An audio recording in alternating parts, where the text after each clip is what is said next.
জাতীয় দলের ক্রিকেটার মোহাম্মদ সাইফুদ্দিন এবার উপদেষ্টা আসিফ মাহমুদের কাছে করলেন এক বিশেষ অনুরোধ।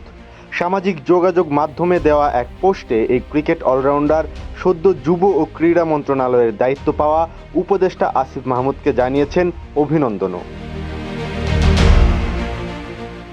নোবেলজয়ী ডক্টর মোহাম্মদ ইউনূসের নেতৃত্বে 17 সদস্যের অন্তর্বর্তী সরকারের মধ্যে দপ্তর বণ্টন করে দেওয়া হয়েছে।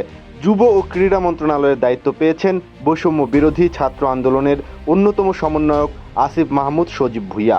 শুক্রবার 9 আগস্ট মন্ত্রিপরিষদ বিভাগের এক প্রজ্ঞাপনে এ তথ্য জানানো হয়। যমুনা রেফ্রিজারেটর, খাবার ফ্রেশ তো লাইফ জম্পেশ। যুব ও ক্রীড়া মন্ত্রণালয়ের দায়িত্ব পাওয়া আসিফ মাহমুদকে অভিনন্দন জানিয়েছেন ক্রীড়াঙ্গনের অনেকেই।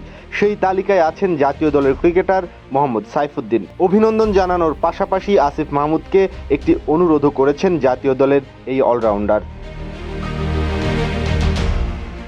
অন্তর্বর্তীকালীন সরকারের যুব ও ক্রীড়া মন্ত্রণালয়ের উপদেষ্টা আসিফ মাহমুদকে অভিনন্দন জানিয়ে সামাজিক যোগাযোগ মাধ্যমে ক্রিকেট অলরাউন্ডার সাইফুদ্দিন লিখেছেন, অভিনন্দন আসিফ মাহমুদ ভাই, আপনি যেহেতু কুমিল্লার সন্তান, আমি পার্শ্ববর্তী জেলা ফেনীর ছেলে হিসেবে আপনার প্রতি একটি অনুরোধ থাকবে।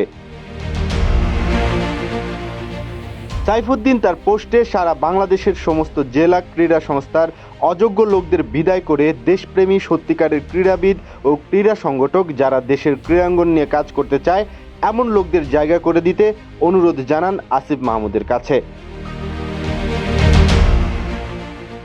ফেনীর সন্তান মোহাম্মদ সাইফুদ্দিন তার পোস্টে অন্তর্বর্তীকালীন সরকারের প্রধান উপদেষ্টা ডক্টর ইউনূসের উদ্ধৃতি উল্লেখ করে বলেন, পুরনোদের দিয়ে কিছু হবে না, কারণ তাদের চিন্তা ভাবনাও পুরনো। একই পোস্টে পেস বোলিং অলরাউন্ডার লিখেন, দুর্নীতিমুক্ত ক্রীড়াঙ্গন এবং সমাজ চাই আমরা।